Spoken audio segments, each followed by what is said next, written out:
So let's talk about the news, because I've been dying to get your take on a couple of things. Rittenhouse comes down, the verdict. He gives an interview to Tucker last night. There's been crazy reaction to this verdict, Edie. I mean, just the media and the celebrities and so on, they've lost their ever-loving minds. But let's start with this.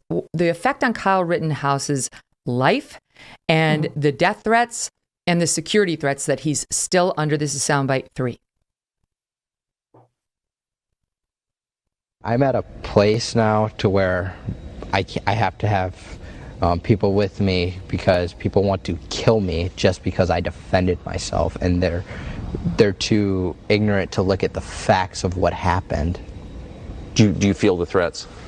I do. I see some of the threats, some of the things people say. It's absolutely sickening. Are you confident that the government will protect you from these threats? Because that's, of course, the government's job.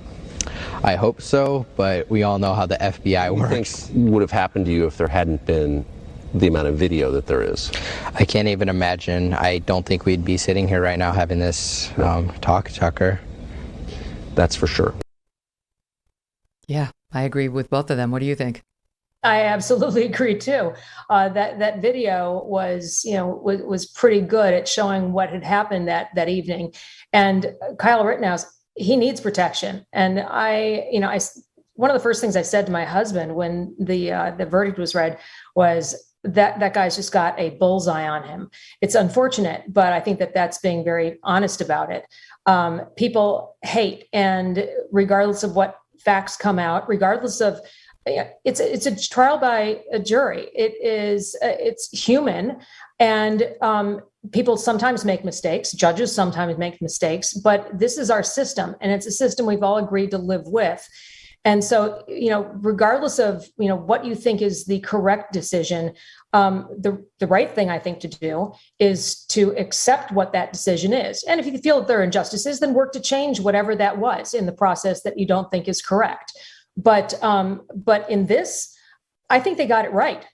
And I'm sort of stunned at the amnesia that much of the media seems to have had.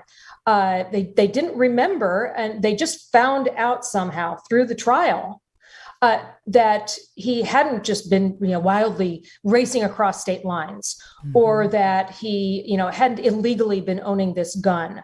That he wasn't necessarily a white supremacist. They discovered that. I was listening to something on CNN, and here's what we've discovered through the trial. There was no discovery there. No, was knowable. The people at my community radio station knew the facts, but these CNN hosts pretend that they had no idea. Well, if that's the case, they shouldn't have their jobs because they didn't do it very well. Mm-hmm. It's really bad when the journalists don't know their facts and misreport over and over and over. I think they know it. They know it. Yeah. They just, what you see these days is that you see a news outlet come to a conclusion pretty quickly too, on what they think is right and wrong.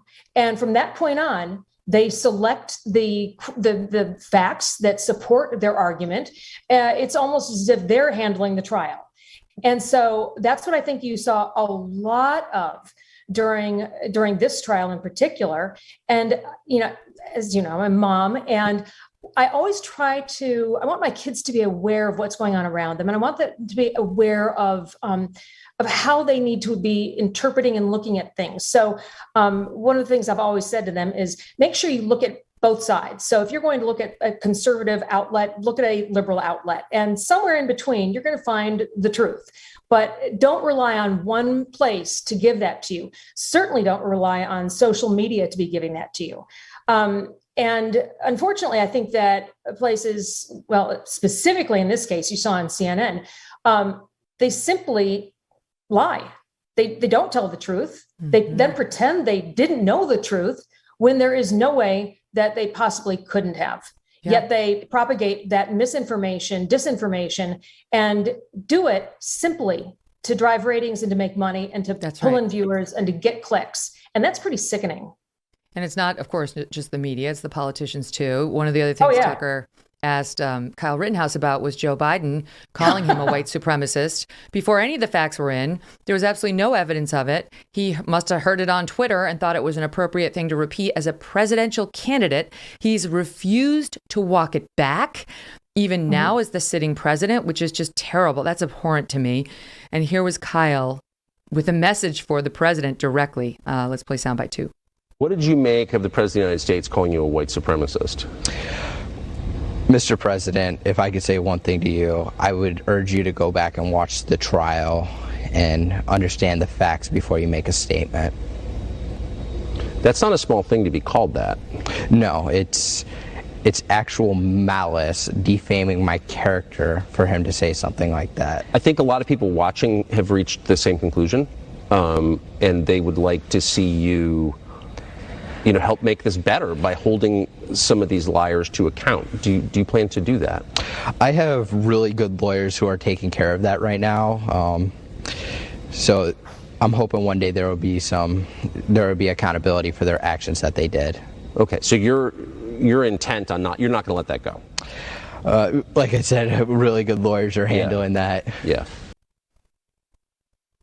It's hard to win those lawsuits, but you want to see him try, don't you? Yes, but at the same time, you know that when you have stories like this, it's kind of like what happens next when they clear the air and when the facts get sorted out and, when they're able to clear their name.